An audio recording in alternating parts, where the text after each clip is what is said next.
Put the knife down, Mr. Sinclair. The voice cut through darkness like salvation wrapped in velvet. Soft. Unwavering. Absolute.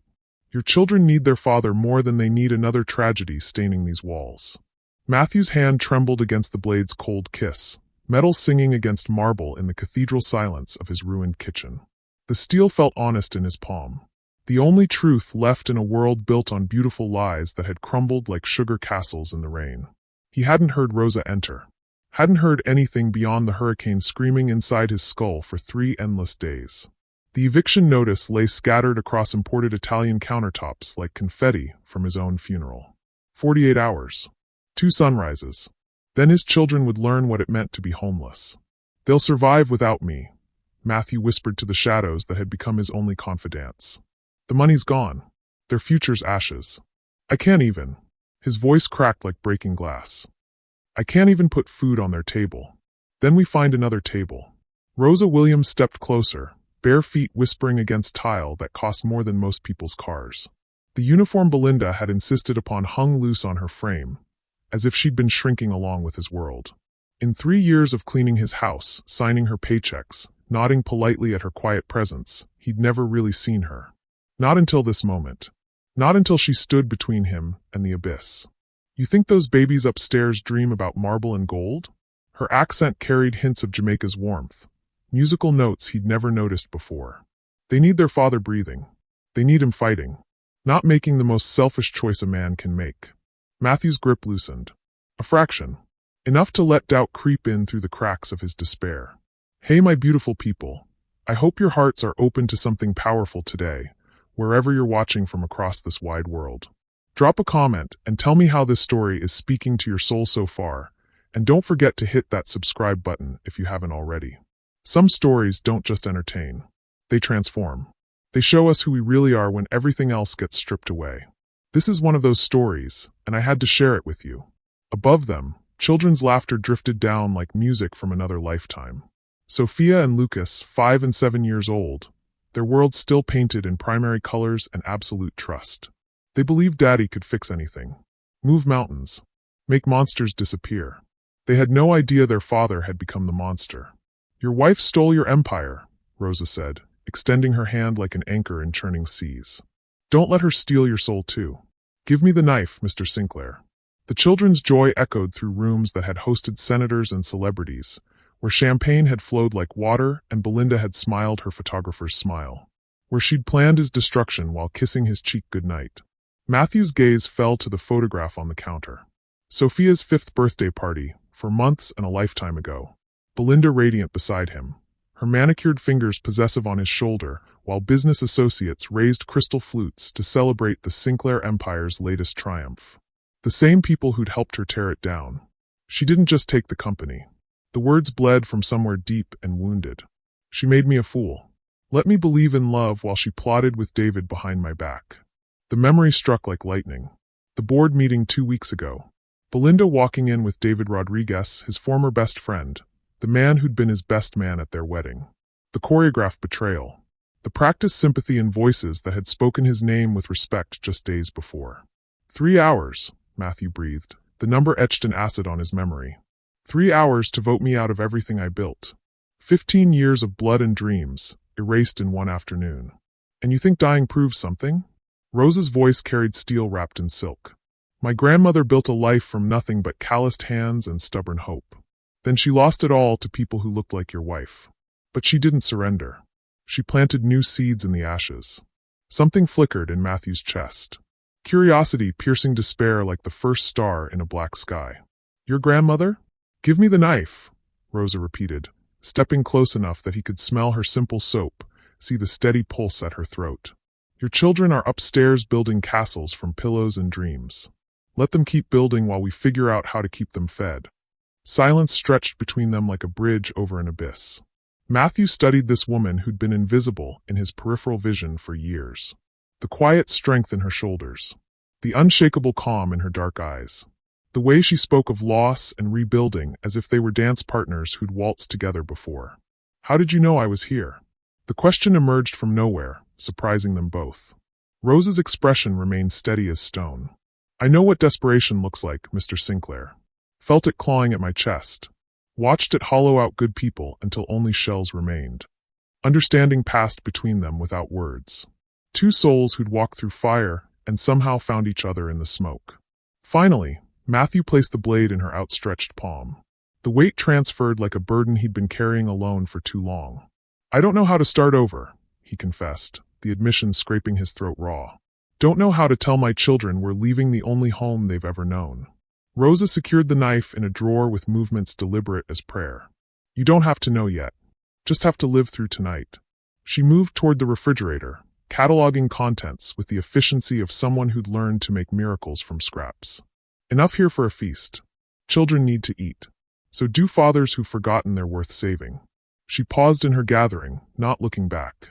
"My grandmother's dying words were that rock bottom isn't where you end. It's where you choose what you're made of." Rosa turned then, her eyes holding his with unexpected warmth that reached places in him he'd thought were dead. "You're not made of surrender, Mr. Sinclair. I've watched you with those babies long enough to know what burns inside you."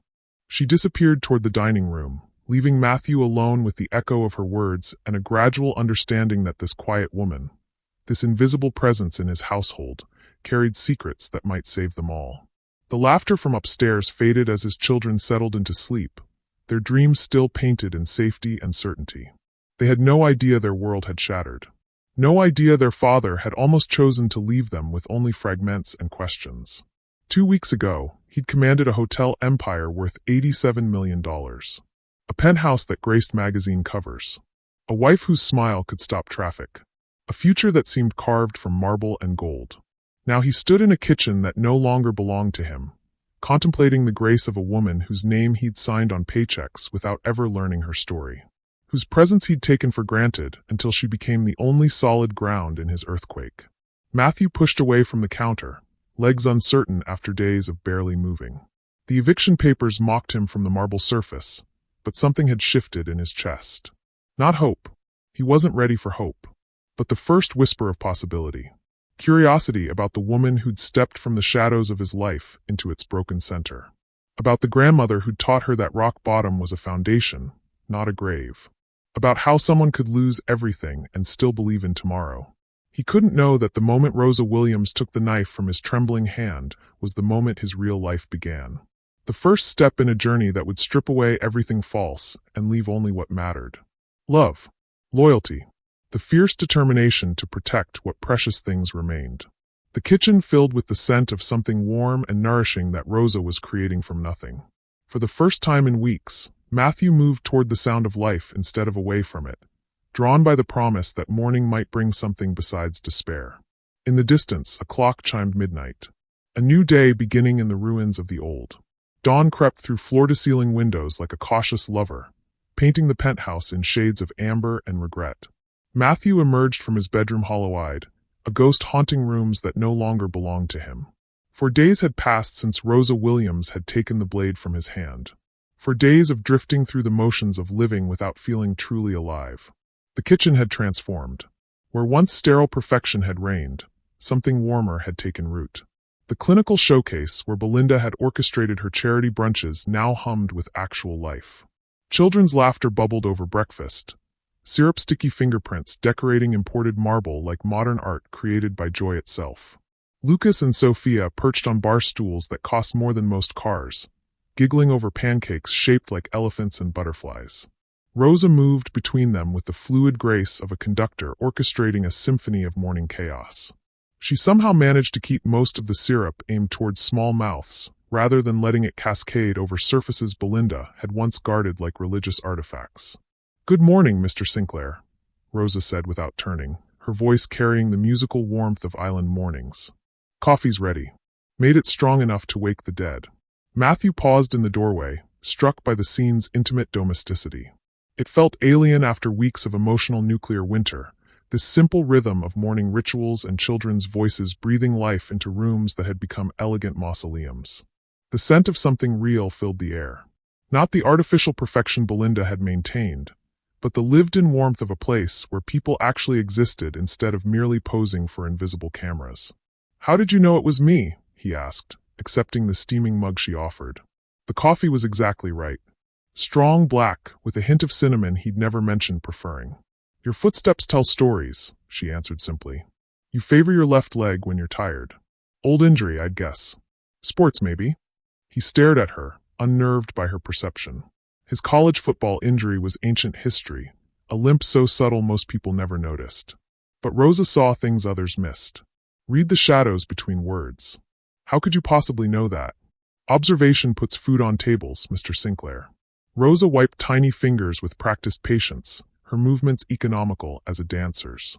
When you clean someone's house, you notice everything. Patterns. Habits. The things people try to hide from themselves. For the first time in years, Matthew truly studied the woman who'd worked in his home. She was younger than he'd assumed, probably early 30s. Her movements carried an efficiency that spoke of necessity rather than choice. The uniform Belinda had insisted upon couldn't disguise the natural aristocracy in her bearing or the razor intelligence behind her dark eyes. Daddy! Sophia's delighted squeal shattered his contemplation. Her small hands reached toward him, fingers painted with syrup like tiny amber jewels. Look! Rosa made elephants, and they're having a tea party. Matthew leaned down to examine the pancake creation with appropriate reverence. Such a simple thing. A shaped breakfast. But it cracked something loose in his chest, some frozen chamber that had been sealed since the world ended 2 weeks ago. Lucas abandoned his own edible menagerie to press against Matthew's other side. Can we go to the park today? He asked with 7-year-old optimism that hadn't yet learned to expect disappointment. The one with the rocket ship slide? The question hung in the air like incense in a cathedral. The park meant leaving their fortress. Meant facing the possibility of recognition, whispered conversations, pitying looks from people who'd once competed for his attention at gallery openings and charity auctions. We'll see, Matthew managed, the non-answer tasting cowardly on his tongue. Rosa's eyes met his over the children's heads. Understanding passed between them like lightning between storm clouds.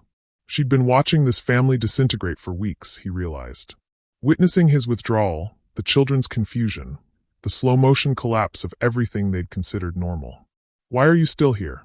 The question erupted without permission when the children wandered off to play. The accounts are frozen solid. I can't pay you. Haven't been able to for 2 weeks. Rosa continued wiping the counter with methodical precision, each movement deliberate as meditation. Everyone deserves second chances, Mr. Sinclair. Even hotel magnates who've misplaced their hotels. Ex-hotel magnate, he corrected with bitter precision. For now, she replied, something that might have been a smile ghosting across her lips. Before he could interrogate her meaning, his phone shattered the morning's fragile peace. Marcus Webb's name flashed on the screen like a curse made digital. His former attorney, one of the few people still returning calls. Marcus, he answered, stepping beyond Rosa's careful hearing. Matthew, you sound absolutely dreadful. Marcus's voice carried professional concern wrapped around something harder to identify. I've been trying to reach you for days. I've been busy contemplating the scenic ruins of my existence, Matthew replied with desert-dry humor. Yes, well, about that unfortunate situation. Belinda's legal team has crafted a settlement offer. Ice crystallized in Matthew's veins. A settlement? Given the rather complex circumstances of your departure from the company, they're prepared to offer $500,000 plus child support arrangements. Clean break, no messy custody battles. Matthew stared at the phone as if it had sprouted fangs. $500,000. For a business he built from borrowed dreams and sleepless nights. For an empire worth nearly $90 million at its peak. That's approximately half of 1% of what I created, he said with deadly calm. Actually quite generous, considering the company's current market position, Marcus replied, his tone growing defensive. Belinda and David are implementing aggressive restructuring. The hospitality market has experienced significant volatility. So David Rodriguez is systematically destroying everything I built, Matthew said with crystalline clarity. Color me shocked. The restructuring is essential for long-term viability, Marcus insisted, desperation creeping into his professional veneer. The offer represents fair value given current market conditions. Matthew processed this information while studying the man he'd trusted with his legal affairs for a decade. The same man who'd drafted acquisition agreements and negotiated contracts. Who'd been conspicuously absent during the board meeting that ended his reign. When did they purchase your loyalty, Marcus? He asked with surgical precision. Silence stretched like a tightrope between them. I don't know what you're implying, Marcus finally managed.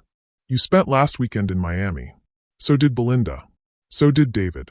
Rather convenient timing for a legal conference. Marcus's breathing became audible over the connection. That was a legitimate continuing education seminar. I was networking.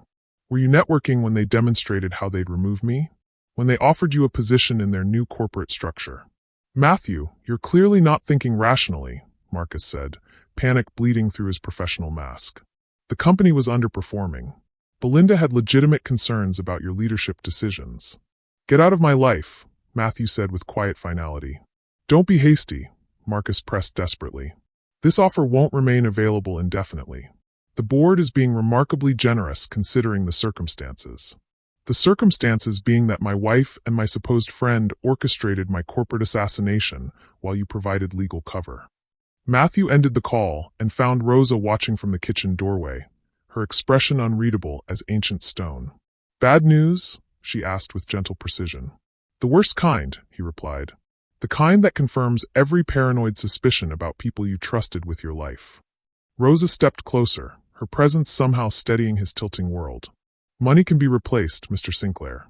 Trust, once it's properly rebuilt, that's worth more than any settlement.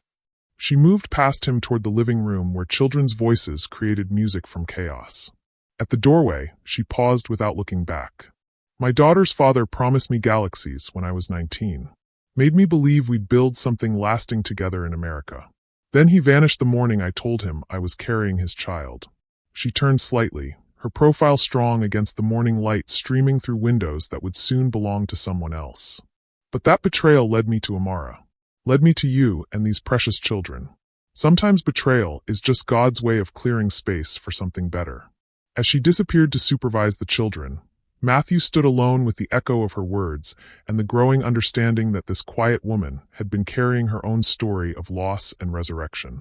The penthouse that had once symbolized his triumph now felt like an elegant prison, its walls closing in as the eviction countdown continued. But for the first time since Belinda's betrayal, he wasn't entirely alone within them. Through the doorway, he could see Rosa sitting cross-legged on Persian carpets worth more than most cars, helping Lucas and Sophia construct an elaborate fortress from silk pillows and cashmere throws. Her laughter mixed with theirs, creating something authentic and warm in rooms that had been cold museums for too long. He realized with startling clarity that he'd never bothered learning about her life beyond these walls. Never asked about the daughter she'd mentioned with such fierce love. Never wondered what dreams had carried her from Caribbean shores to this moment where she was the only fixed point in his dissolving universe. The eviction notice still lay on the counter like a death sentence written in legal prose. But watching Rosa with his children, Matthew felt the first stirring of something that wasn't quite hope, but had stopped being despair. Perhaps there were worse fates than losing everything. Perhaps starting over wasn't synonymous with surrender. Perhaps the woman who'd saved his life possessed wisdom about survival that he'd never imagined existed in his carefully curated world of wealth and privilege. Outside, the city hummed with 8 million stories of struggle and triumph. Soon, they would become part of that vast symphony of ordinary people finding extraordinary strength when everything familiar crumbled away. The morning sun climbed higher, painting everything in shades of possibility he hadn't noticed for weeks. The morning of reckoning arrived dressed in false serenity. Matthew stood sentinel at windows that framed the city like a painting he could no longer afford, watching 8 million souls wake to possibilities while his own world contracted to the space between heartbeats. 40 floors below, life continued its ancient dance of hope and struggle, oblivious to the small apocalypse unfolding in their penthouse tower. His children slept like angels in silk-sheeted beds, innocent of the knowledge that today would teach them what homelessness meant. That security was just another word for temporary. That even castles built of marble and dreams could crumble between sunrise and sunset. Rosa moved through their domain with the quiet efficiency of someone who'd learned to pack entire lives into cardboard boxes and grocery bags. She'd been preparing for this day, while he'd been paralyzed by the shame of falling so far so fast. Her movements carried the grace of necessity, each gesture economical as prayer. Where will we go? The question escaped him like breath from a drowning man, finally spoken after weeks of circling the unthinkable. My apartment in Brooklyn, Rosa replied without hesitation, as if she'd been rehearsing this moment. It's small, but walls don't make a home. Safety does. Amara's been staying with my sister in Queens, so there's space for angels who need shelter. Matthew turned from his last sunrise in this palace of broken promises. Rosa's face held the calm certainty of someone who'd walked through fire before and learned that flesh could survive what spirit thought impossible. "You've been planning this," he said, understanding flooding through him like ice water. "Making arrangements for people who aren't even family. Planning is what separates survivors from casualties," Rosa said, folding tiny clothes with movements gentle as benediction. "You've been grieving the death of one life. Someone needed to prepare for the birth of another." The words hit him like absolution delivered through a stranger's wisdom. This woman, whose struggles he'd never bothered to understand, had been safeguarding his children's future while he wallowed in self-pity and rage. "I can't ask you to do this. Open your home to strangers. We're not your responsibility." Rosa paused in her careful packing, fixing him with a look that carried the weight of unshakable mountains. "Those children became my responsibility the moment I learned to love them. That doesn't change because their father lost his hotels instead of his heart." Before he could respond, the building's concierge called from the lobby like a herald announcing the end of kingdoms. The sheriff's department had arrived for the execution. They had 30 minutes to gather what remained of their lives before the locks changed and their story moved to a different stage. "Daddy!" Sophia's voice drifted from the hallway like music from a breaking dream. She stood in doorways that had once seemed permanent, rubbing sleep from eyes that still believed in happy endings. "Why is Rosa putting everything in boxes?" Matthew knelt to her level, his throat tight with unshed tears and unspoken truths. "We're going on an adventure, sweetheart. A special journey to stay with Rosa for a while." Like camping, Lucas appeared beside his sister, his 7-year-old mind already working to process the strange energy crackling through their home like electricity before storms. "Something like that," Matthew managed, hating himself for the lie, for the innocence he was about to shatter with the slow inevitability of time and circumstance. The children accepted this explanation with the resilience of youth, even helping carry small treasures as they made their way to the service elevator Rosa had suggested. The main elevator would mean walking through lobbies where doormen had once bowed and neighbors would witness his fall from grace to disgrace. As the elevator descended through floors that had once measured his success, Lucas pressed against Matthew's side like a small anchor in churning seas. "Will Mommy know where to find us?" he asked with the quiet trust of children who believed adults could fix anything. The question hit like shrapnel from an explosion that was still destroying lives weeks after detonation. Belinda hadn't contacted her children since the separation began. Hadn't asked about bedtime stories or scraped knees or the 1,000 small rituals that built childhood from moments of attention and love. "She knows how to reach us." Matthew lied with the smooth desperation of a father protecting innocence from truth that would arrive soon enough on its own schedule. Rosa's apartment in Brooklyn existed in a different universe from the penthouse they'd abandoned. Small where they'd been spacious. Cluttered with life where they'd been curated for perfection.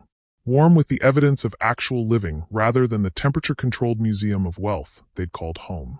Photographs covered every available surface, mostly of a beautiful girl who carried Rosa's eyes and smile like genetic gifts wrapped in joy.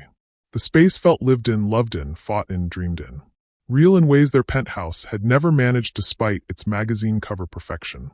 "This is Amara," Rosa said, noticing Matthew's attention drawn to the images like iron filings to magnetic north. "She's 10. Been asking about Lucas and Sophia since I told her they might visit our humble kingdom."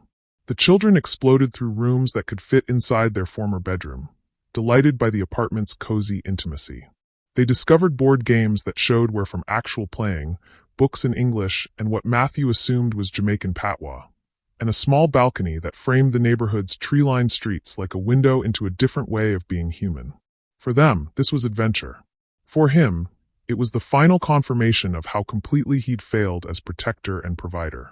That evening, after the children had fallen asleep on an air mattress in Rosa's living room, exhausted by the day's emotional earthquake, she found him on the balcony staring at the skyline where his former penthouse gleamed like a distant star he'd never reach again. "Regrets?" she asked, settling into a folding chair that had seen better decades but still held the weight of human hopes and dreams. "1,000,001, he replied, voice hollow as abandoned churches. "But mostly I regret not seeing this coming. Not protecting them from the slow-motion disaster of my blindness." "You think prescience would have changed anything?"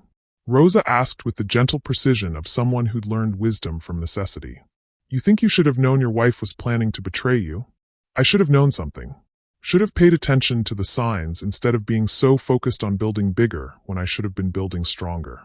Rosa sat in silence for a long moment, studying his profile in the dim light that leaked from the apartment behind them like hope escaping through cracks in despair. What would you have done differently? She asked finally. The question ambushed him with its simplicity. Everything, he said automatically, then paused to really excavate the truth buried beneath his self-recrimination. I would have been home more. Would have noticed that Belinda was growing distant as winter. Would have questioned why David was suddenly so interested in our financial architecture.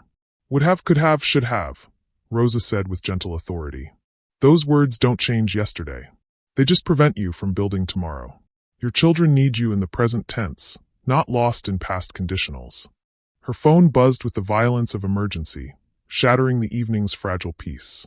Her expression shifted as she read the message, warmth replaced by something cold and focused as a blade. What is it? He asked, though her face already told him the answer would reshape their world again.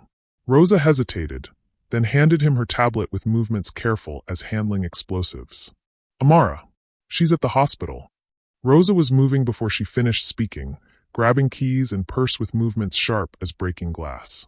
Matthew followed her toward the door, the children's peaceful breathing behind them a stark contrast to the emergency that had erupted like lightning from clear skies.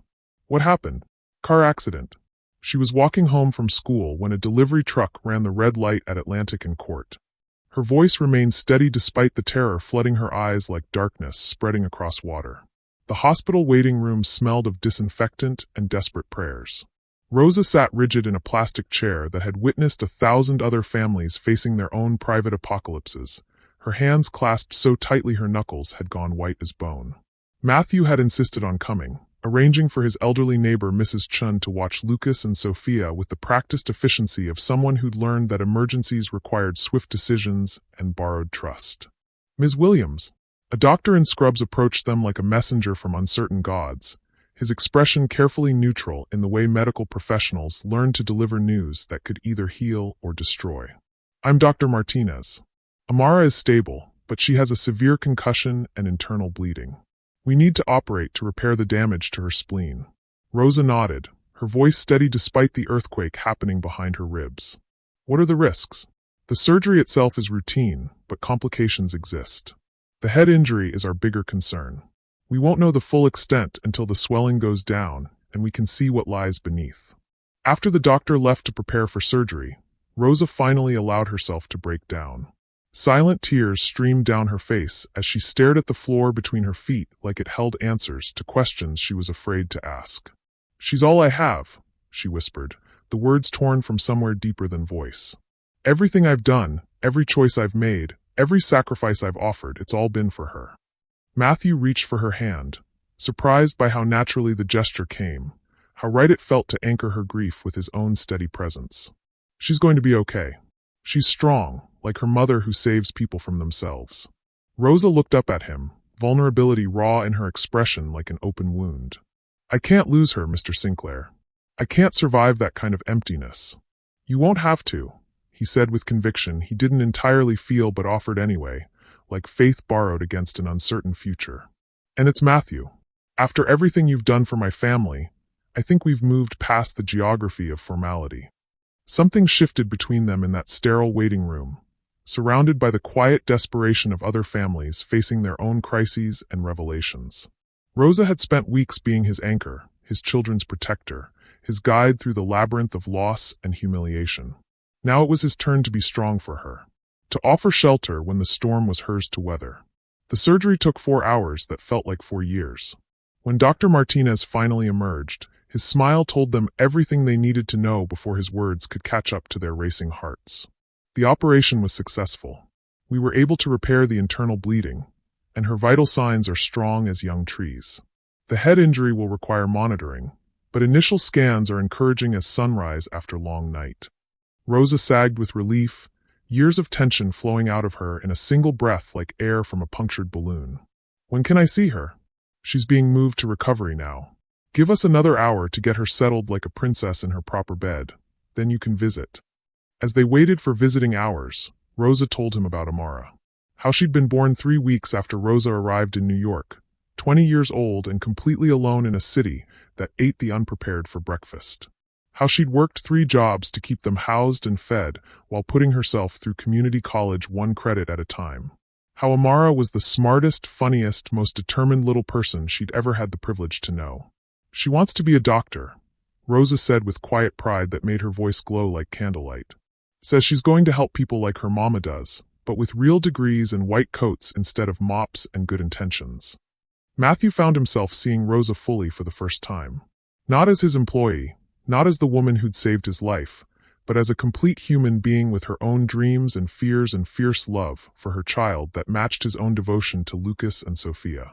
When they finally allowed Rosa into the recovery room, Matthew watched through the window as she sat beside her daughter's bed, holding the small hand that wasn't connected to monitors and IVs. Amara was awake, her eyes bright despite the bandages, and she was making Rosa laugh despite everything, despite the hospital and the fear and the fragility of small lives in a world that seemed designed to break precious things.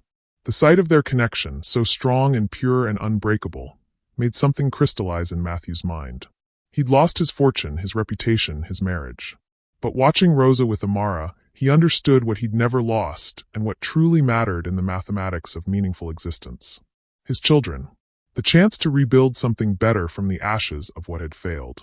The opportunity to become the kind of man who deserved the loyalty Rosa had shown him without being asked, without expecting anything in return except the chance to love children who weren't even biologically hers. When Rosa emerged from the recovery room an hour later, her eyes were red but hopeful. "She's going to be fine," she said, relief making her voice shake like leaves in grateful wind. "Wants to know when she can meet Lucas and Sophia properly, like the sister she's already planning to become." "Soon," Matthew promised, meaning it with everything he had left. "But Rosa, about the hospital bills, the surgery costs." "Already taken care of," she said, cutting him off with gentle efficiency. "I have insurance through the hotel's group plan. One of the few benefits that hasn't been canceled, yet in the systematic destruction of your former life." But as they walked toward the hospital exit, Matthew noticed Rosa checking her phone with increasing frequency, her face growing troubled like storm clouds gathering on a previously clear horizon. "What's wrong?" he asked as they reached the parking garage where her old Toyota waited like a faithful dog. "Nothing," she said quickly, but her eyes told different stories. "Just some missed calls from work." "Work? You haven't been working anywhere else." Rosa hesitated, then showed him her phone screen where 15 missed calls glowed like accusations from a number she'd labeled as Westchester General Hospital. "I've been picking up shifts there when I can," she admitted with the careful precision of someone revealing secrets. "Night cleaning, mostly. Extra money for Amara's college fund, and the dreams were building $1 at a time." The realization hit him like a physical blow to the chest. While he'd been wallowing in self-pity and rage, Rosa had been working around the clock to support both families. Supporting him and his children while maintaining her own exhausting schedule to provide for Amara with the relentless dedication of someone who'd learned that survival required constant motion, constant effort, constant hope against hope.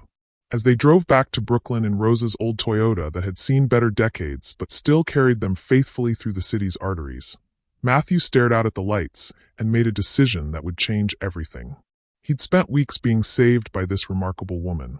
It was time to figure out how to save himself, and maybe find a way to return the favor she'd given him without asking for anything in return.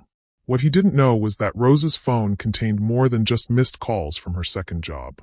Hidden among the legitimate messages was one that would turn their world upside down again, launch them into danger neither could imagine, and test everything they thought they knew about trust and betrayal and the price of loving people in a world designed to destroy precious things. A text from an unknown number with a single line that would rewrite their story in blood and shadow. "We know what you found in Belinda's office. We need to talk." The text message haunted Rosa through the sleepless night that followed Amara's surgery like a ghost that refused to be exorcised. She sat vigil in the hospital chair beside her daughter's bed, watching the steady rise and fall of small shoulders that carried dreams too big for such fragile bones, while her mind raced through possibilities, none of them painted in colors she wanted to see. Matthew had insisted on staying despite her gentle protests, folding his executive frame into an uncomfortable chair by the window like a guardian angel in rumpled clothing. He dozed fitfully while she kept watch, and the sight of him there, exhausted but refusing to abandon them, stirred something complicated in her chest like wind through leaves she'd thought were dead. When dawn light filtered through hospital blinds like hope diluted by reality, Rosa finally made her decision. She needed to tell him about the message that had arrived like a knife wrapped in digital silk. About what she'd discovered in his penthouse during those final weeks before their world shifted on its axis. But as Patricia made calls to her sources hours later, Rosa remembered something that made her stomach clench like a fist. Amara's hospital room had been moved twice since the surgery, each time with explanations about security protocols and precautionary measures that the medical staff couldn't fully explain without consulting clipboards and looking confused. My contact at the hospital arranged additional protection for Amara, Patricia said, returning from her phone calls with relief carved into the lines around her eyes. Private security, restricted access to her floor. Your daughter is safe as houses built on bedrock, Rosa. Rosa felt a weight lift from her chest like stones removed from a drowning woman's pockets. She'd been so focused on the investigation that she'd pushed down her fears about Amara's vulnerability. But knowing her daughter was protected allowed her to think clearly about their next moves in this chess game she'd never wanted to play. Matthew, she whispered, not wanting to wake Amara, whose sleep was painted with medication and healing dreams. We need to talk about shadows that have been following us. He stirred immediately, alert in the way of a parent trained to respond to whispered urgencies like a soldier to battlefield commands. What's wrong? Is Amara okay? She's fine. Sleeping like an angel with morphine wings. But there's something I haven't told you. Something I found while I was packing pieces of your former life into boxes. They moved to the hallway where fluorescent lights hummed overhead like electric insects, Rosa clutching her phone like evidence of crimes she wasn't sure she'd committed. Under the harsh illumination, she looked smaller than he'd ever seen her, vulnerable in a way that made him want to step closer and build walls around her with his own body. Show me the message, he said with gentle authority. Rosa handed him the phone, watching his face change as he read the cryptic text that had arrived like a messenger from nightmares they'd thought were finished with them. His jaw tightened, and she saw the businessman emerge from beneath weeks of defeat, sharp and calculating as the blade she'd taken from his hand. What did you find in Belinda's office? He asked with quiet intensity. Rosa glanced around the empty hallway, then pulled a folded envelope from her purse like a magician revealing the card that would change everything. I was packing her personal items like you asked. This was hidden in the back of her desk drawer, taped underneath like a secret that grew teeth. The envelope contained bank statements, transfer receipts, and what appeared to be correspondence between Belinda and David Rodriguez. But it wasn't the hotel buyout documents Matthew expected. These papers detailed something else entirely, something that painted their betrayal in colors darker than simple greed. Offshore accounts, he said, scanning figures that grew more unbelievable with each line. Belinda's been moving money to the Cayman Islands for months. Way more than she should have had access to, more than exists in our legitimate accounts. Rosa nodded grimly. Look at the dates. The transfer started 3 months before they voted you out. She was planning this long before they made their move official, weaving webs while you were building dreams. Matthew studied the documents with the focused intensity Rosa remembered from his business days, when he'd been building an empire instead of watching it crumble like sandcastles at high tide. She'd forgotten how formidable he could be when his mind was working clearly, when purpose replaced despair in the architecture of his thoughts. This isn't just my money, he realized, his voice taking on an edge sharp enough to cut glass. These amounts suggest she was siphoning from multiple accounts.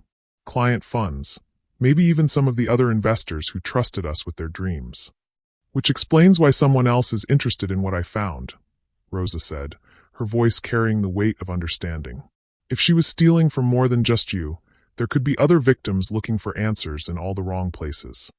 Or people who helped her do it and want to cover their tracks with blood if necessary, Matthew countered, his expression darkening like storm clouds gathering on previously clear horizons. Either way, you're in danger for trying to help me see the truth through all their beautiful lies. The weight of that realization settled between them like a third presence in the hallway. Rosa had risked herself to uncover evidence that might vindicate him, and now unknown enemies were threatening her for the crime of loyalty in a world that punished such virtues with systematic precision. We should go to the police, Rosa suggested, though her tone suggested she didn't believe it would help any more than prayer helped the drowning. With what? Matthew shook his head like a man clearing fog from his vision. Bank statements I wasn't supposed to have access to, found by someone who technically had no right to search through private documents. Any lawyer worth their fee could get this thrown out as inadmissible faster than you could say a legal search and seizure. So what do we do? Before Matthew could answer, his phone rang with the violence of emergency. The caller ID showed a number he recognized but hadn't expected to see again: Patricia Vega, an investigative journalist who'd once written a glowing profile of his hotel empire for Forbes when the world still made sense. "Matthew," he answered with cautious precision. "Matthew, thank God you picked up." Her voice was tense with urgency that cut through phone lines like electricity through copper wire. "I've been trying to reach you for days. I'm working on a story about financial fraud in the hospitality industry, and your name keeps surfacing like a cork in dark water." "My name? As a victim, not a perpetrator. I have sources telling me you weren't the only one targeted by this scheme. There's a pattern here: successful business owners being systematically undermined and stripped of their assets like fruit from trees they planted with their own blood." Matthew felt Rosa watching him intently as he processed this information that reshaped their understanding of their private apocalypse. "How many others?" "At least 6 that I can confirm. All similar circumstances, trusted partners or spouses orchestrating elaborate betrayals like symphony conductors leading orchestras of destruction." "But Matthew, some of these people didn't survive the experience." The chill in her voice made his blood run cold as Arctic streams. "What do you mean?" "Robert Chun, remember him? Built that restaurant chain in California from nothing but recipes and hope? Supposedly committed suicide 3 months after losing everything. Thomas Wright, the construction company owner, died in a car accident during his divorce proceedings. Too many coincidences piling up like bodies in a morgue that doesn't exist." Rosa's sharp intake of breath told him she was following the conversation even from one side. The stakes had just escalated far beyond financial fraud into territories where people disappeared for asking inconvenient questions. "I need to see you," Patricia continued with urgent precision. "Both of you, if Rosa Williams is with you. My sources say she found something important, something that could change everything we think we know about this." "How do you know about Rosa?" "Because whoever sent her that threatening text also contacted me. They wanted to know what I knew about your situation, how deep I dug into the rabbit hole they've been digging for years. Matthew, you're both in serious danger from people who kill to protect their secrets." An hour later, they met Patricia at a diner in Queens, far from Manhattan's business district, where Matthew might be recognized by faces that had once smiled while shaking his hand. Patricia Vega was exactly as he remembered her, sharp-eyed and intense as a laser focused on truth. But there was a weariness to her now that spoke of stories that had taken personal tolls, of investigating crimes that stain the soul just by proximity. "Show me what you found," she said without preamble after they'd ordered coffee that steamed like incense in a church of conspiracy theories. Rosa spread the documents across the table while Patricia studied them with professional efficiency that would have impressed surgeons. Her expression grew more troubled with each page, like someone reading prophecies of disasters already in motion. "This is bigger than I thought," she murmured, her voice carrying the weight of terrible understanding. "These offshore accounts don't just contain stolen funds from individual victims. There's coordination here, systematic asset stripping across multiple companies like a plague designed to destroy the American dream one family at a time." Matthew leaned forward with predatory focus. "You're saying this isn't just about my hotels? I'm saying your wife and David Rodriguez are part of something much larger. A network of people targeting successful businesses, using intimate relationships to gain access and trust, then destroying everything from the inside like termites in the foundation of capitalism itself." The text message that arrived on Rosa's phone read like a death sentence wrapped in digital silk. "Stop digging or your daughter pays the price." "They know where Amara is," Rosa said, her voice steady despite the fear flooding her eyes like darkness spreading across clear water. "They know she's vulnerable, and they're using that knowledge like a weapon against my heart." Patricia's expression hardened into something that could cut diamonds. "That seals it. You can't go back to the hospital, and you can't go home. These people have already killed to protect their operation, and they won't hesitate to add more bodies to their accounting." Matthew felt something crystallize inside him, a protective fury that burned away weeks of self-pity and defeat like fire consuming dead wood. He looked at Rosa, this remarkable woman who'd risked everything to help him, whose daughter was now threatened because of her loyalty to his family, whose courage had become the foundation of his own resurrection. "We're not running," he said with finality that surprised them all. "We're going to expose them." "Matthew," Patricia warned with the voice of someone who'd seen what happened to people who challenged the powerful. "These aren't people who play by rules. They have resources, connections, probably law enforcement contacts who look the other way for the right price." "Then we'll have to be smarter than they are," he replied, turning to Rosa with eyes that burned with purpose. "You said observation keeps food on the table. Well, let's see what else we can observe about Belinda and David's operation before they observe us into graves." Rosa met his gaze steadily, and in her eyes he saw the same determination that had saved his life that night in the kitchen when death seemed like the only honest option left.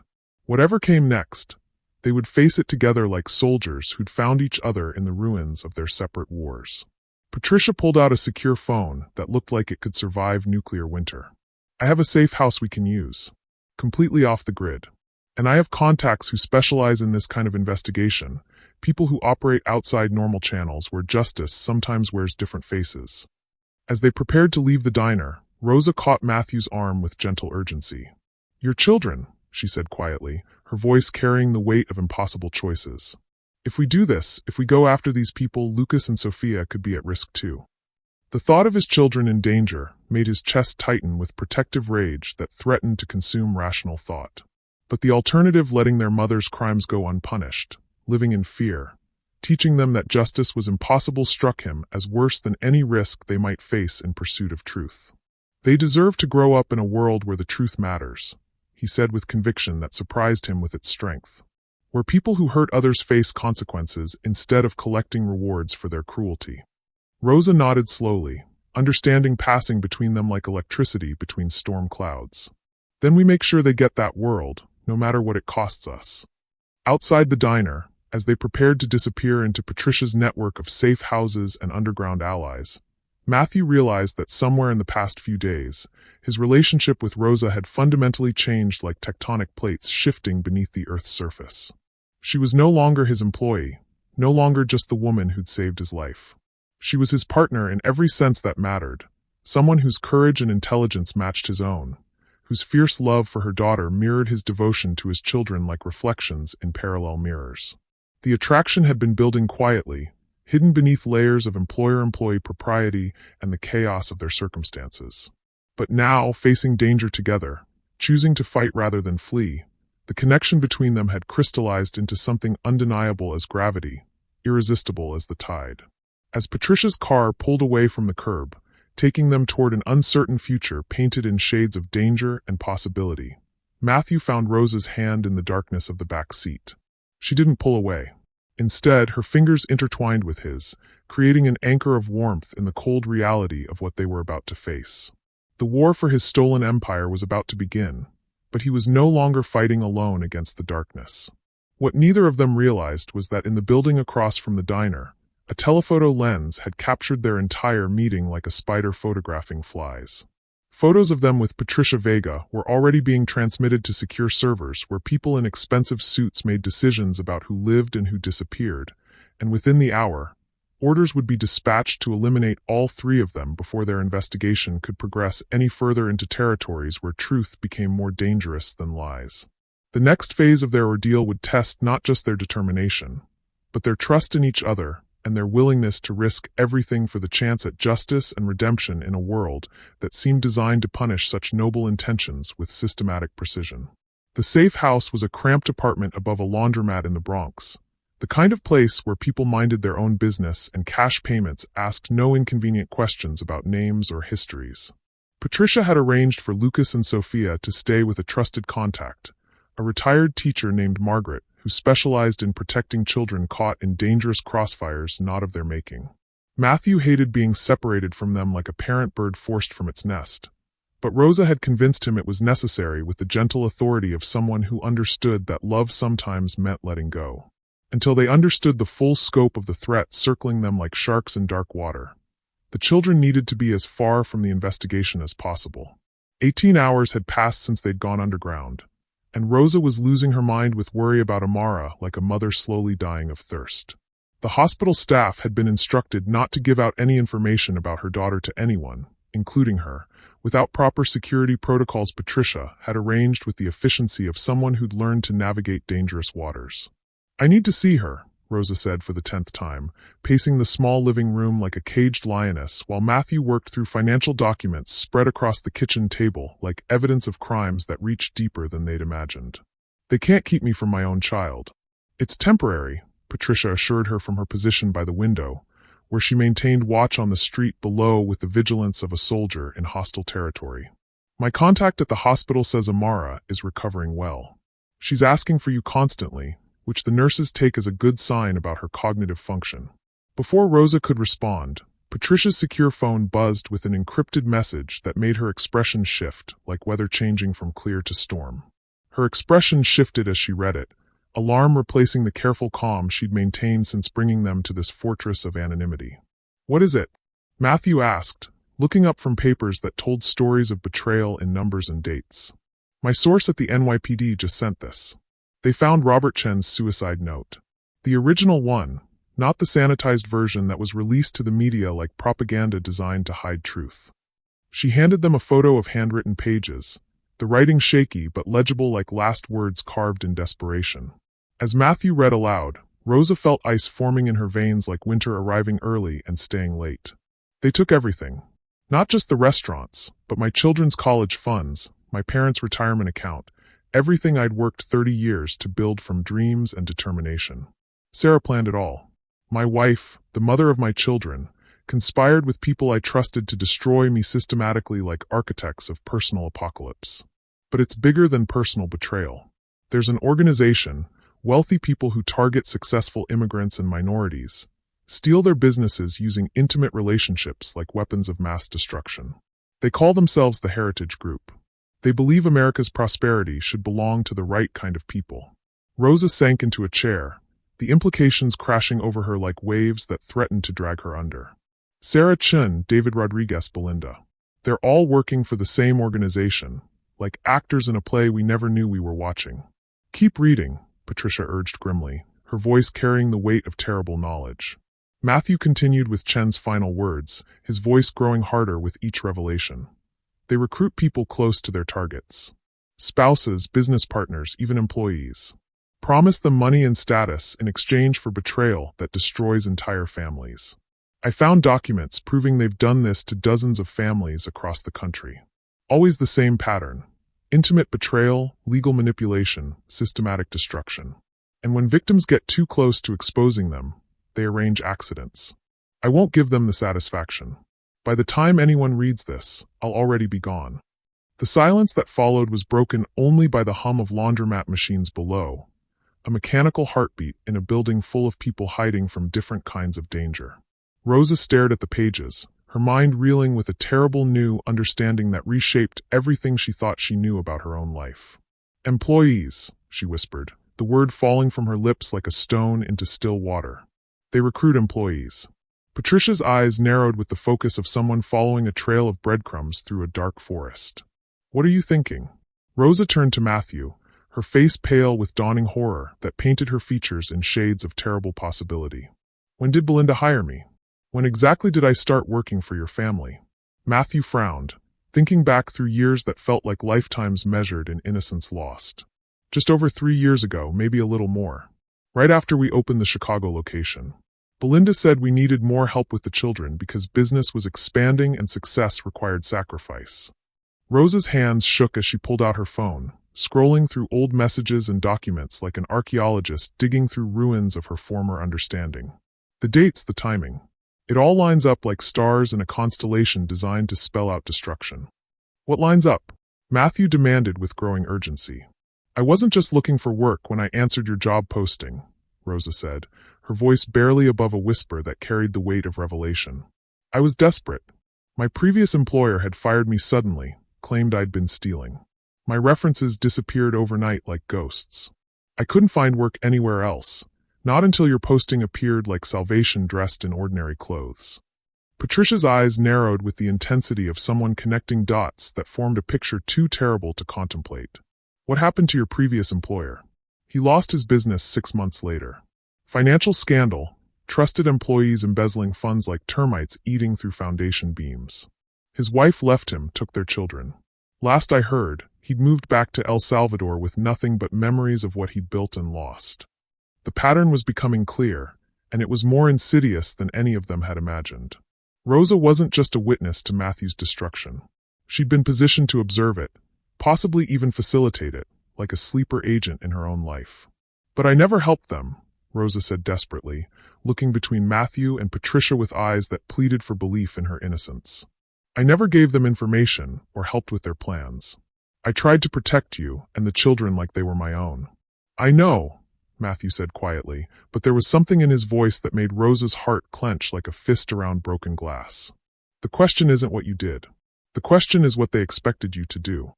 Patricia was already working her phone, fingers flying across the screen with the urgency of someone racing against time itself. If the Heritage Group recruited Rosa for your household, there would be records. Communication, payments, instructions hidden in the digital archaeology of conspiracy. As Patricia made calls to her sources, Rosa found herself alone with Matthew in the kitchen where doubt lived like poison in the air between them. The financial documents spread between them seemed to mock her with their implications. Had she been a pawn in Belinda's scheme from the very beginning? You're wondering if I'm working for them, she said, not making it a question because the answer lived in his eyes like shadows at twilight. Matthew looked up from the papers, and the conflict in his eyes was painful to see, like watching someone you love bleed from wounds you couldn't heal. I don't want to believe it. Everything you've done, the way you've protected my children, saved my life like an angel appearing when I needed miracles. But the timing is suspicious, Rosa finished for him with the precision of someone cutting her own heart out with words.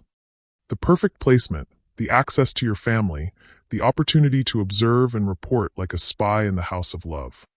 The doubt between them was like a physical presence in the room, poisoning the trust they'd built through weeks of shared struggle and growing affection. Rosa felt the foundation of their relationship shifting beneath her feet, like quicksand that had been disguised as solid ground. There's something else, Matthew said reluctantly, each word scraped from somewhere deep and painful. I found this in the documents you recovered from Belinda's office. He handed her a single page, and Rosa's blood ran cold as Arctic streams as she recognized her own name in the typed text. It was a progress report, clinical in its detachment, describing the Sinclair family's daily routines, Matthew's emotional state, the children's schedules and vulnerabilities with the precision of someone cataloging targets for destruction. The report was dated 2 months ago and signed with initials that could have been hers, that looked like her handwriting disguised as someone else's crime. I didn't write this, Rosa said, her voice stronger than she felt, but shaking with the effort of maintaining certainty in a world that had revealed itself to be built on lies. I would never betray your family like this. But someone with access to your observations did, Patricia said, returning from her phone calls with an expression that could have been carved from stone. I just spoke with a federal contact who's been tracking the Heritage Group like a hunter following wounded prey. They're a sophisticated operation, Rosa. They don't just recruit people. They create false identities, plant evidence, manipulate entire life histories like gods playing with mortal dolls. Matthew studied Rosa's face, searching for something: truth, deception, certainty in a situation that offered none of those comfortable absolutes. The woman who'd saved his life might have been positioned to destroy it from the beginning, like a beautiful serpent in the garden of his trust. There's one way to find out, Patricia continued with the relentless efficiency of someone who'd learned that truth was worth any price. My contact can run a deep background check on Rosa's employment history, trace the digital footprints of whoever wrote those reports. Do it, Rosa said immediately, the words coming out like bullets fired at her own heart. I want to know the truth as much as you do. But as Patricia began making arrangements for the investigation, Rosa felt the careful edifice of her new life crumbling around her like a house of cards in a hurricane. Even if the background check proved her innocence, the doubt had been planted.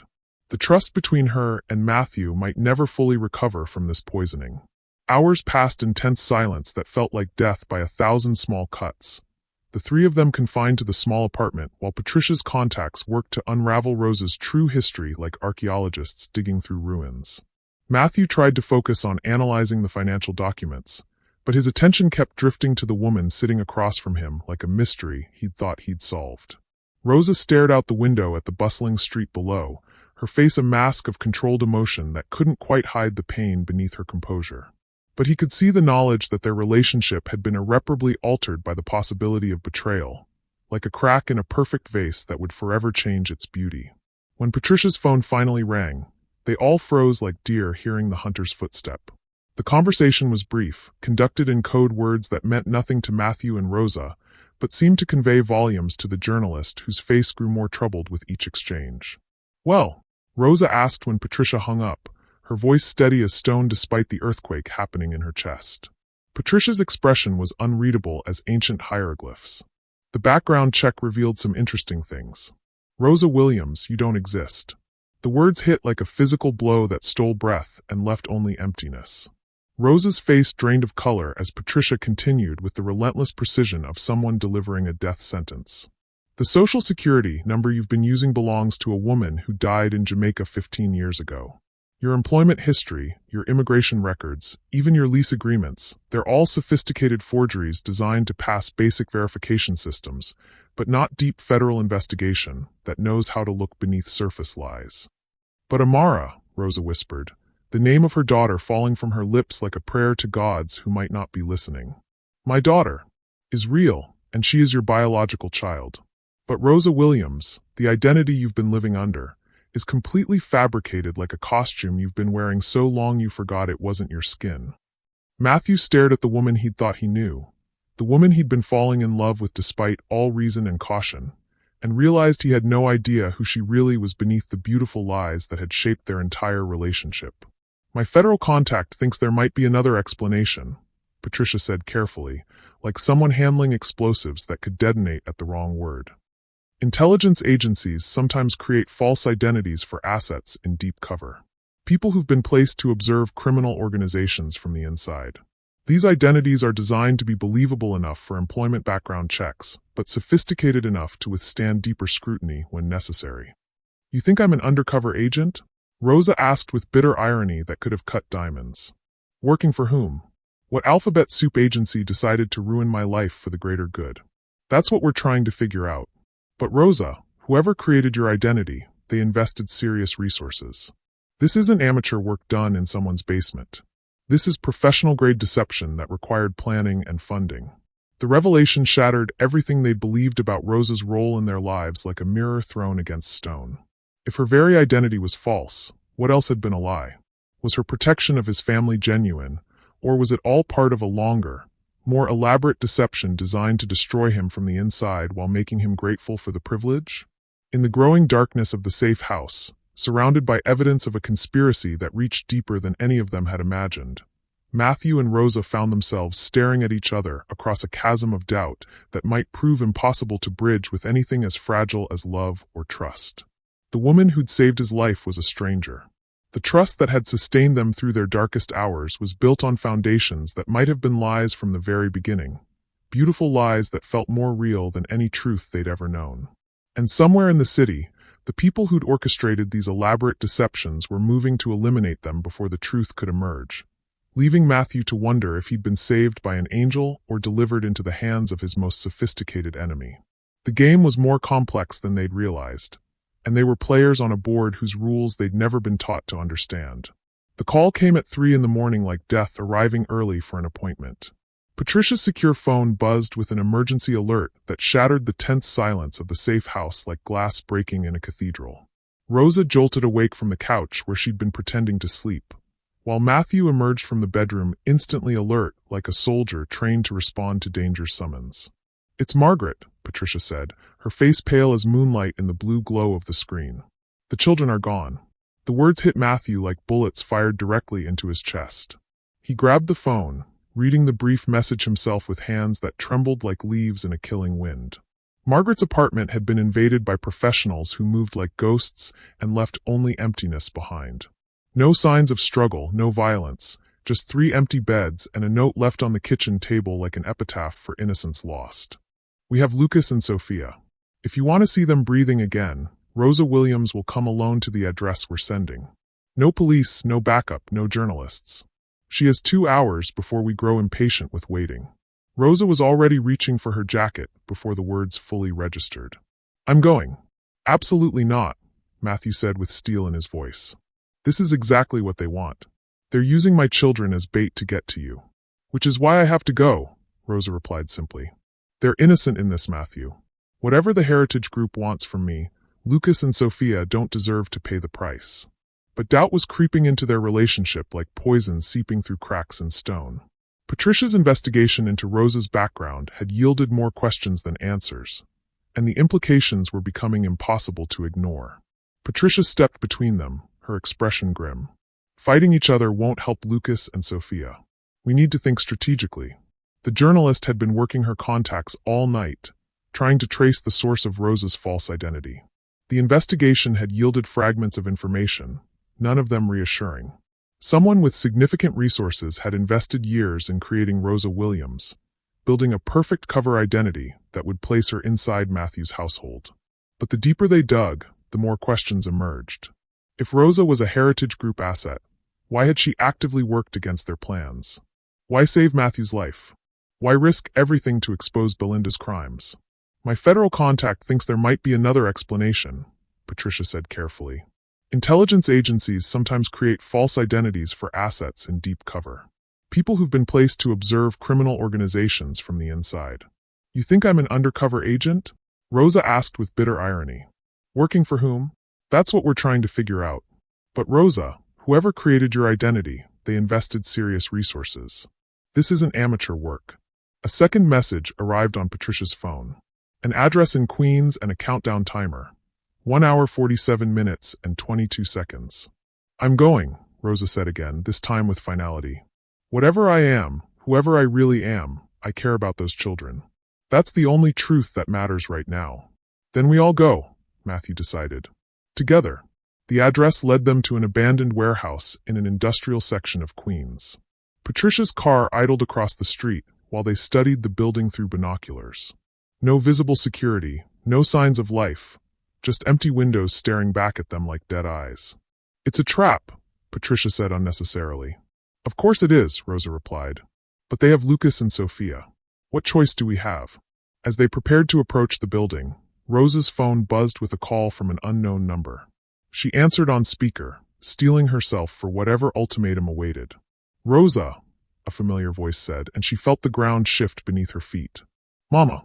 Rosa's voice cracked with disbelief. The Jamaican accent she heard was unmistakably her mother's, though she'd been told Grace Campbell had died in a car accident when Rosa was 20. My beautiful daughter, Grace Campbell's voice was thick with tears. I'm so sorry. Sorry for everything they made me do, everything I had to sacrifice to keep you and Amara safe. The revelation hit Rosa like a tidal wave. Her mother was alive, had been alive all these years while Rosa believed herself completely alone in the world. Where are you? Rosa demanded. What's happening? Inside the warehouse. They have me too, Rosa. They've had me for 10 years, using me to monitor your activities, to ensure you played your part in their operation. Matthew watched Rosa's face transform as the final pieces of her fabricated life crumbled away. The isolation, the struggle, the desperate need to provide for Amara, all of it orchestrated by people who'd stolen her mother and twisted Rosa's love into a weapon. You've been watching me, Rosa said, understanding flooding her voice. Reporting on everything I did. They threatened Amara, Grace replied brokenly. Said if I didn't cooperate, if I didn't help them monitor you, they would hurt her. I thought I was protecting you both. Patricia was frantically working her phone, trying to coordinate with law enforcement contacts, but they all knew it was too late for official channels.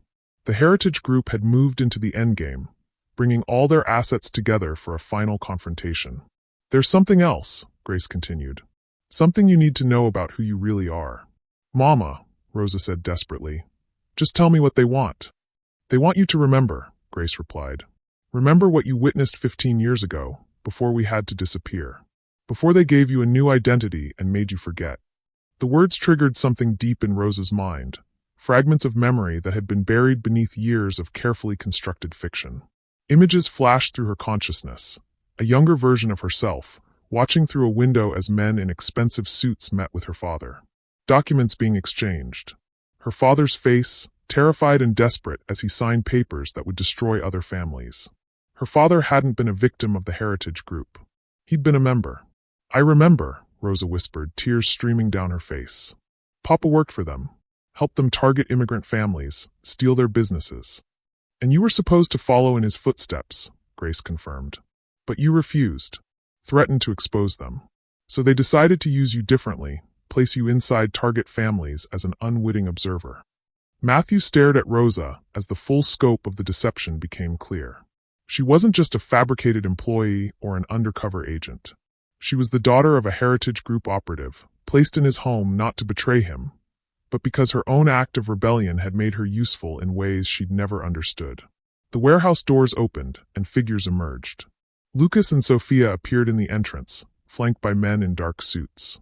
Even from across the street, Matthew could see his children's frightened faces. "Come alone, Rosa," Grace's voice urged.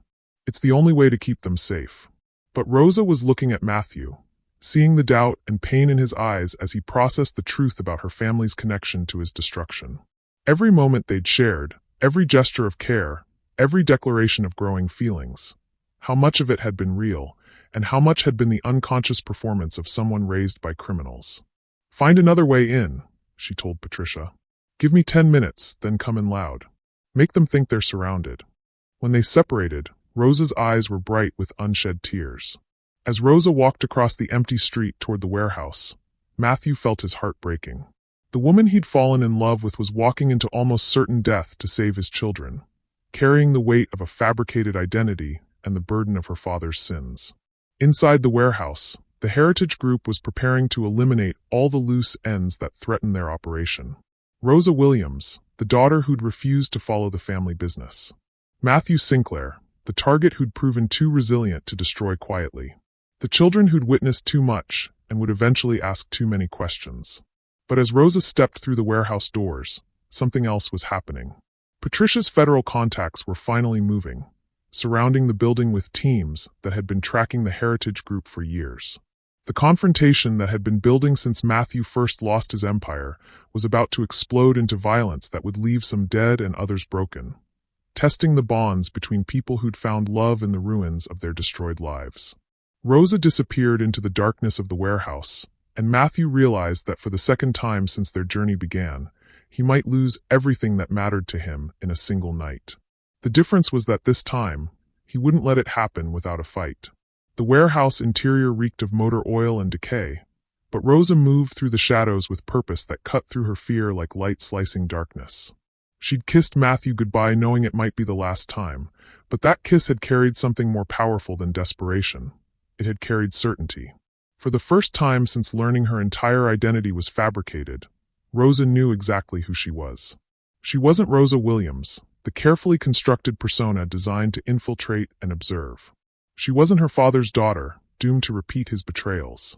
She was the woman who'd chosen love over loyalty, who'd protected children that weren't her own, who'd found family in the ruins of someone else's destruction. Rosa.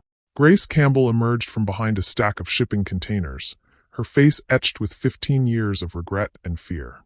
In the harsh warehouse lighting, she looked older than Rosa remembered, worn down by years of captivity and forced compliance.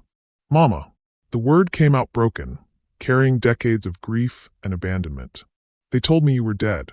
"I should have been," Grace replied, tears streaming down her cheeks. "But they kept me alive to use against you.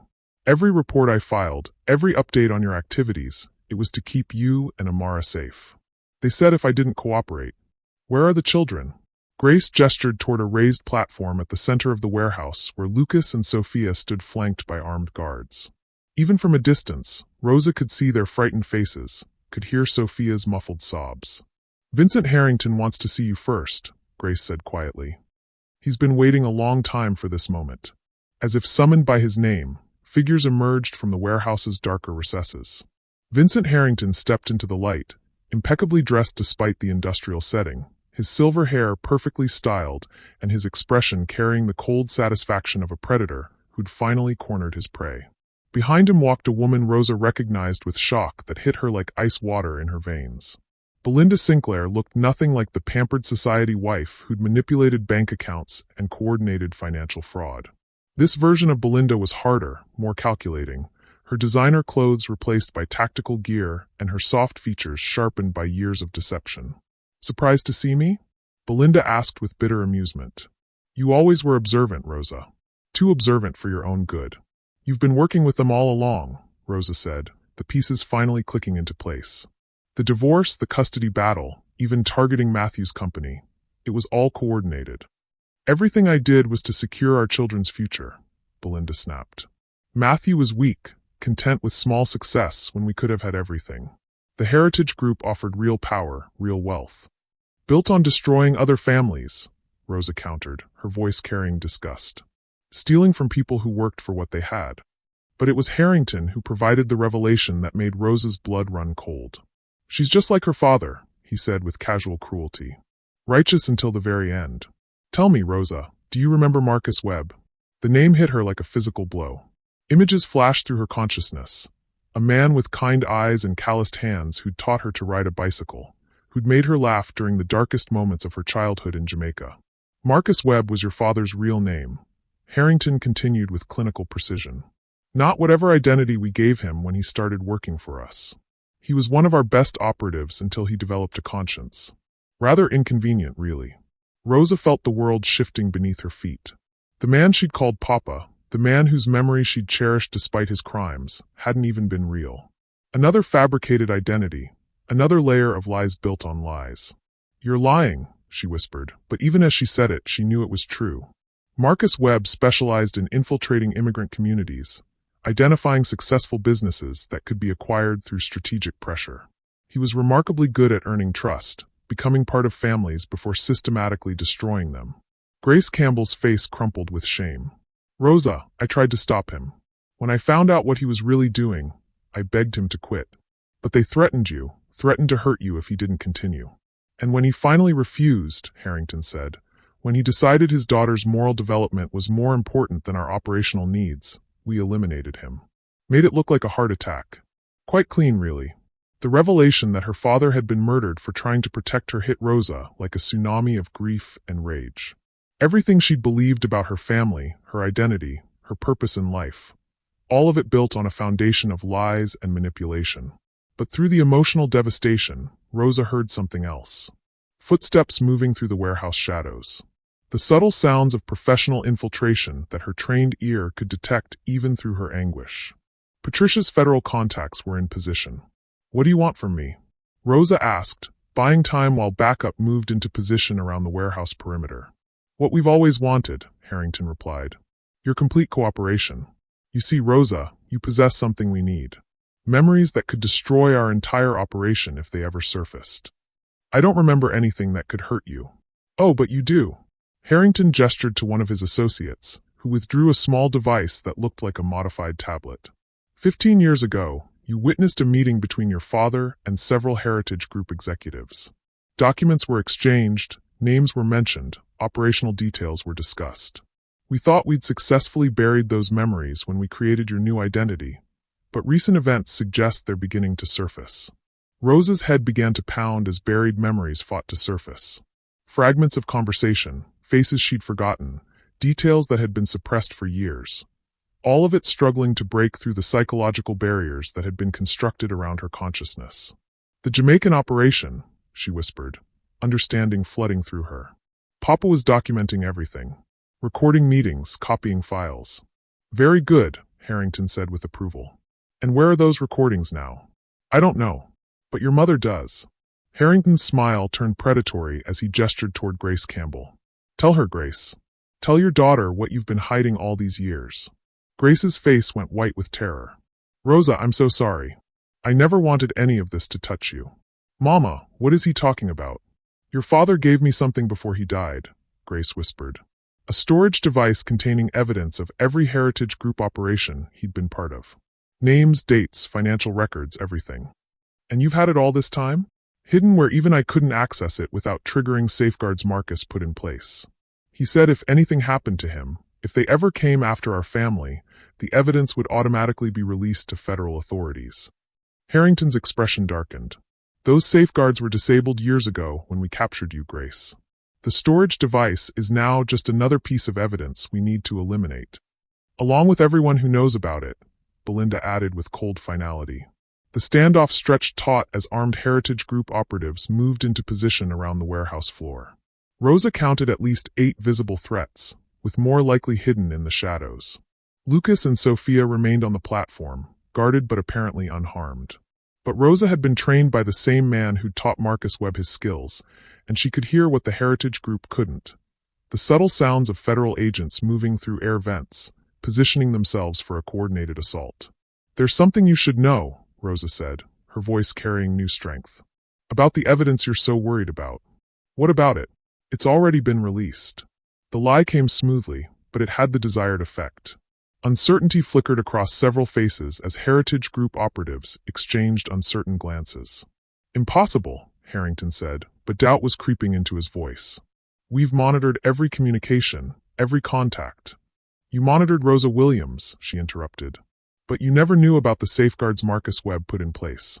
Deadman switches that activated the moment I remembered who I really am." The seed of doubt she'd planted began to grow as Heritage Group members realized they might be fighting a war that was already lost. In organizations built on betrayal and manipulation, trust was always fragile. But it was Lucas who provided the ultimate turning point. "Rosa," the 7-year-old called out suddenly. "They're coming." Federal agents breached the warehouse from multiple entry points simultaneously, their tactical lights cutting through the darkness like swords. The Heritage Group's careful plans dissolved into chaos as automatic weapons fire erupted from all directions. Rosa threw herself toward the platform where Lucas and Sophia were trapped, using shipping containers as cover while bullets ricocheted off metal surfaces around her. Her only thought was reaching the children before the crossfire could harm them. Grace Campbell moved with surprising agility for a woman held captive for years, tackling one of the guards and giving Rosa the opening she needed to reach the platform's base. Harrington was screaming orders that nobody could follow over the sound of tactical equipment and emergency sirens. His elegant composure had shattered completely as federal agents closed in from all sides. As Rosa reached Lucas and Sophia, pulling them behind concrete barriers while chaos erupted around them, she realized something that should have been obvious from the beginning. She wasn't fighting for redemption or revenge. She was fighting for love, the kind of love that chose family over blood, that built rather than destroyed, that created light in places where darkness had ruled for too long. The Heritage Group had spent years trying to turn her into a weapon, but they'd created something far more dangerous. A woman who knew exactly what she was willing to die to protect. And in that warehouse, surrounded by gunfire and federal agents and the screams of criminals finally facing justice, Rosa Williams, whoever she really was, found the strength to become exactly who she'd always been meant to be. The gunfire stopped as suddenly as it had begun, leaving only the ringing silence of aftermath and the distant wail of approaching sirens. Rosa pressed Lucas and Sophia closer to her chest, feeling their small bodies trembling against hers as smoke drifted through the warehouse like ghosts of violence past. "It's over," she whispered into Sophia's hair. "You're safe now." But even as she spoke the words, Rosa knew the real battle was just beginning. Federal agents moved through the warehouse with military precision, securing evidence and arresting Heritage Group operatives who'd spent decades believing themselves untouchable. Vincent Harrington lay unconscious near an overturned shipping container, blood trickling from a head wound where he'd struck concrete during the federal assault. His silver hair was disheveled, his expensive suit torn and stained, a far cry from the composed predator who'd orchestrated the destruction of countless families. Belinda Sinclair was conscious but cuffed, screaming demands for lawyers and threatening federal agents with lawsuits that would never materialize. Her transformation from soccer mom to criminal operative was complete, and seeing her children's terrified faces seemed to finally break through her narcissistic armor. "Lucas! Sophia!" she called out desperately. "Mommy's sorry. Mommy made mistakes, but I love you." But the children didn't respond.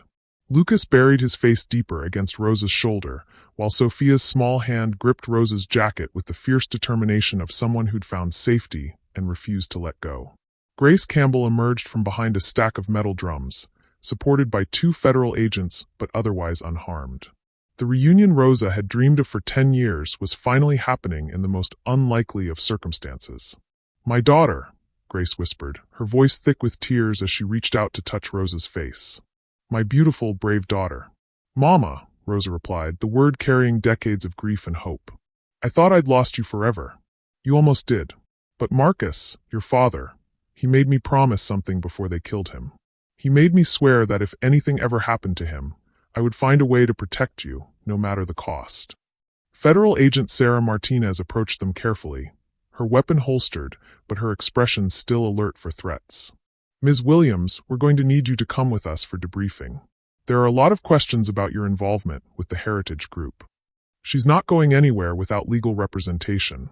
Matthew's voice cut through the warehouse noise as he appeared beside them, flanked by Patricia and a woman Rosa didn't recognize. Clearly a lawyer based on her briefcase and authoritative demeanor. "Mr. Sinclair," Agent Martinez said with respect, "we understand your concern, but Ms. Williams has information crucial to our investigation, which she'll gladly provide once we understand the full scope of what she's being accused of," the lawyer replied smoothly. "My client has been the victim of an elaborate criminal conspiracy spanning 15 years. Any cooperation will be voluntary and conducted with full legal protections." As federal agents continued securing the scene, Rosa found herself facing a question that had haunted her since learning the truth about her identity. Who was she really, underneath all the fabricated layers? The answer came not from documents or memories, but from the children in her arms and the man standing beside her with unwavering loyalty despite every reason to doubt. "Agent Martinez," Rosa said quietly, "I want to help. But first, I need to make sure Lucas and Sophia are safe. They've been through enough trauma for one lifetime. Of course, we have child psychologists standing by, and family services has been contacted." "No." Matthew's voice carried absolute finality. "My children have been through enough bureaucratic manipulation. They're coming home with me and Rosa if she chooses." Agent Martinez looked like she wanted to argue, but Patricia stepped forward with information that changed everything. "Agent Martinez, you should know that Ms. Williams has been providing our investigation with crucial intelligence for months. Her exposure of Belinda Sinclair's financial crimes led directly to uncovering the Heritage Group's operations." "You've been working with federal authorities?" the agent asked Rosa with surprise. "Not intentionally," Rosa admitted. "But when I discovered evidence of financial fraud, I chose to report it rather than cover it up. I suppose that makes me a whistleblower rather than a co-conspirator." The distinction mattered more than Rosa had realized. Over the following hours, as federal agents interviewed witnesses and processed evidence, it became clear that Rosa's actions had consistently worked against Heritage Group interests rather than supporting them. Her fabricated identity hadn't been designed to make her a willing participant in their crimes. It had been created to place her as an unwitting observer, someone who could provide intelligence about target families without understanding her role in their destruction. But Rosa's moral compass had proven stronger than their psychological manipulation. Every time she'd been faced with a choice between self-interest and protecting others, she'd chosen protection. "The evidence your mother preserved is extraordinary," Agent Martinez told Rosa as they sat in a mobile command unit outside the warehouse. "Financial records, operational plans, victim lists, everything we need to dismantle the Heritage Group permanently. What happens to the families they destroyed? Restitution where possible. Criminal charges against everyone involved. And a lot of families getting their lives back." Grace Campbell joined them, looking exhausted but more at peace than Rosa had seen her in years. "Rosa, there's something else you need to know about the storage device." "What about it?" "Your father didn't just document Heritage Group crimes. He also kept records of legitimate businesses they'd targeted, families they'd planned to destroy. With this evidence, federal authorities can warn potential victims and prevent future attacks." The scope of what they'd accomplished was staggering. Not just justice for past crimes, but protection for future victims. Marcus Webb's final act of rebellion had grown into something far larger than anyone could have imagined. As dawn broke over the Queens Warehouse district, Rosa found herself standing in police tape and emergency lighting beside the people who'd become her true family. Matthew held Lucas and Sophia while Grace Campbell gave additional statements to federal investigators. The Heritage Group's decades of hidden operations were about to become front-page news and congressional investigations. Vincent Harrington faced multiple federal charges that would ensure he spent the rest of his life in prison. Belinda Sinclair's cooperation with authorities would earn her a reduced sentence, but she'd lost any claim to custody of her children. But more importantly, Rosa had discovered something about herself that couldn't be fabricated or programmed. The capacity to choose love over loyalty, courage over comfort, family over blood. "What happens now?" she asked Matthew as they watched federal agents catalog evidence that would reshape how financial crimes were investigated. "Now we go home," he replied, including Grace in his gesture. "All of us. And we build something real together." Lucas looked up at Rosa with the serious expression of a child who'd seen too much but still believed in happy endings. Are you going to stay with us forever? Rosa felt tears pricking her eyes as she knelt to his level. If your father and you and Sophia want me to, yes. Forever. Even though we're not your real family? The question broke Rosa's heart and healed it simultaneously. Lucas, family isn't about blood or DNA or legal documents. Family is about people who choose to love each other no matter what. And I choose all of you. Sophia, who'd been unusually quiet during the entire ordeal, finally spoke up. Does this mean Grace is our grandma now? Grace Campbell's face lit up with joy as she knelt beside Rosa. If you'd like me to be, sweetheart. I've been waiting my whole life to be a grandma. As federal agents continued their work and the morning sun painted the warehouse district in shades of gold and possibility, Rosa Williams, whoever she really was underneath all the fabricated identities, knew exactly where she belonged. She belonged with the family she'd chosen and who had chosen her back.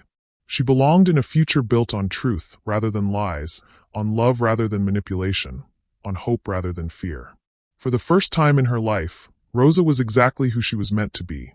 Not a weapon or a tool or an unwitting observer, but a woman who'd found her purpose in protecting the people she loved. The Heritage Group had spent years trying to define her through fabricated identities and false histories. But in the end, Rosa had defined herself through the choices she made when everything was at stake. And those choices had led her home. 6 months later, the morning sun streamed through the kitchen windows of their new home in Westchester, casting warm golden light across the breakfast table where Rosa watched Lucas carefully pour orange juice for his sister, while Sophia practiced writing her name in careful block letters. Grandma Grace is coming for dinner tonight, Rosa announced, smiling at how naturally the children had accepted Grace Campbell into their expanding family. She's bringing her famous jerk chicken recipe. The one that makes Daddy cry? Sophia asked with delighted giggles. The very one, Matthew confirmed as he entered the kitchen, straightening his tie before leaning down to kiss Rosa's forehead. Though I maintain those are tears of joy, not spice. Rosa caught his hand, marveling at how normal this felt. How right it felt to be planning family dinners and school pickup schedules and weekend adventures.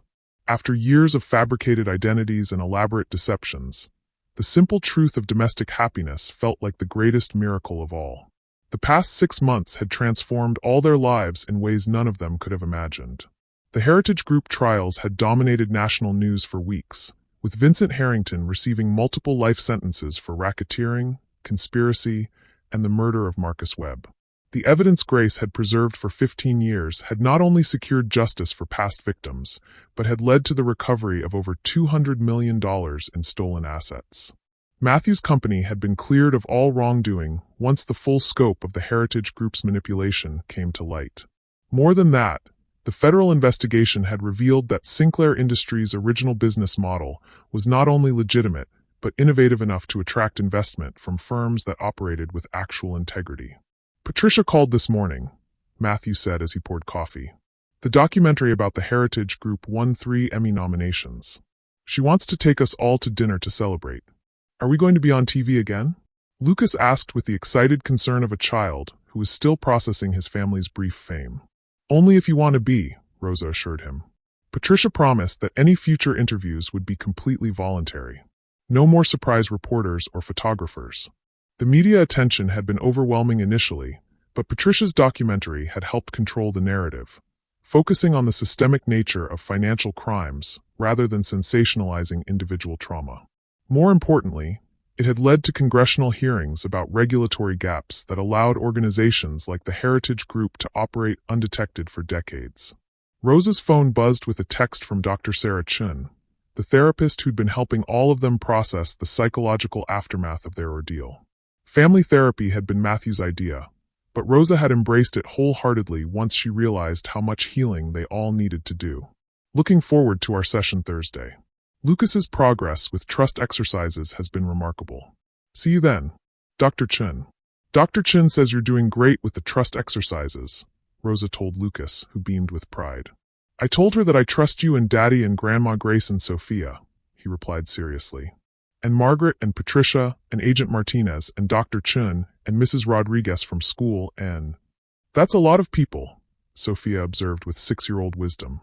It's good to have a lot of people you can trust, Rosa said, remembering how isolated she'd felt before understanding that isolation had been deliberately manufactured. It means we're building a strong community around our family. The doorbell rang, and Grace Campbell let herself in with the familiarity of someone who'd been seamlessly absorbed into their daily routine. At 68, she looked healthier and happier than she had in decades, her face animated with the joy of finally being able to love her family openly. "Morning, darlings," she called out in her musical Jamaican accent. "Rosa, I brought those college applications you wanted to look at." Rosa's decision to pursue formal education had surprised everyone, including herself.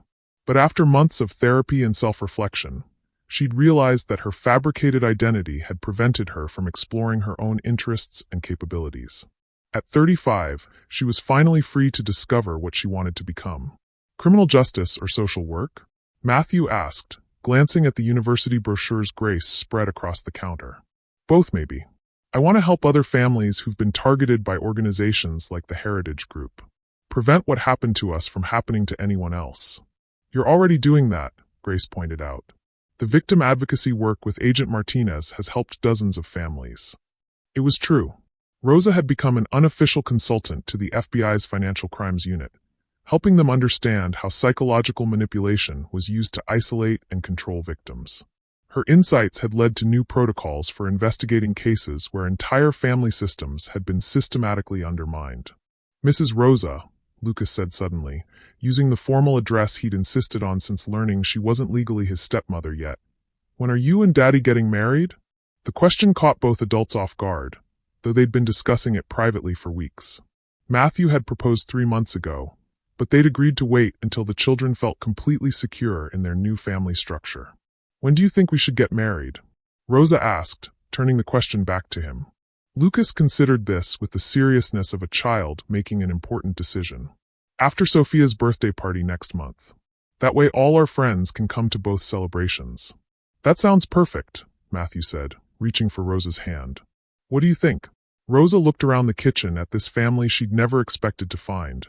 A man who'd chosen to trust her despite every reason for doubt, children who'd accepted her love as naturally as breathing, a mother who'd sacrificed everything to protect her, and a future that was finally, genuinely theirs to build together. "I think," she said slowly, "that I've never been more certain of anything in my life."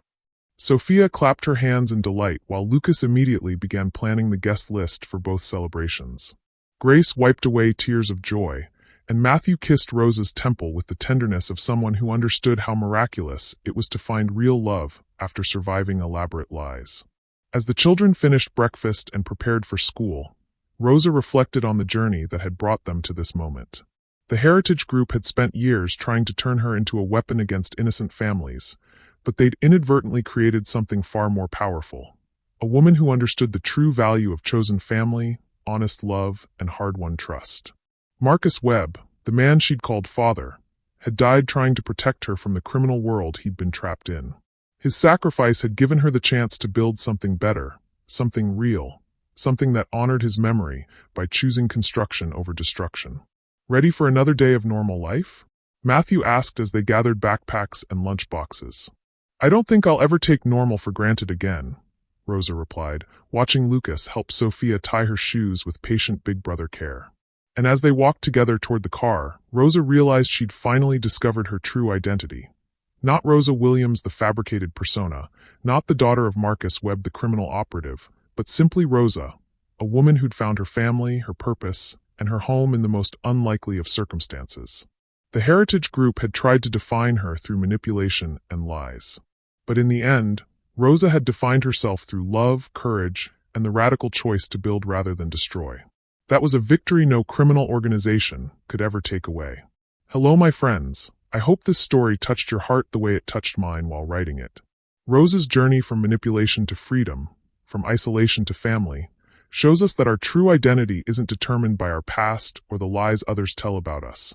It's defined by the choices we make when everything is at stake. Have you ever had to choose between loyalty and love? Between the family you were born into and the family you found? Rosa's story reminds us that family isn't just about blood. It's about people who choose to stand by each other through the darkest moments and celebrate together in the light. If this story moved you, Please share it with someone who needs to hear that it's never too late to find your real family, your true purpose, and your authentic self. And let me know in the comments, what does family mean to you? I read every single comment and love hearing your thoughts. Subscribe for more stories about love conquering lies, families built on choice rather than chance, and the incredible strength we find when we choose hope over fear. Until next time, keep believing in second chances and the power of chosen family.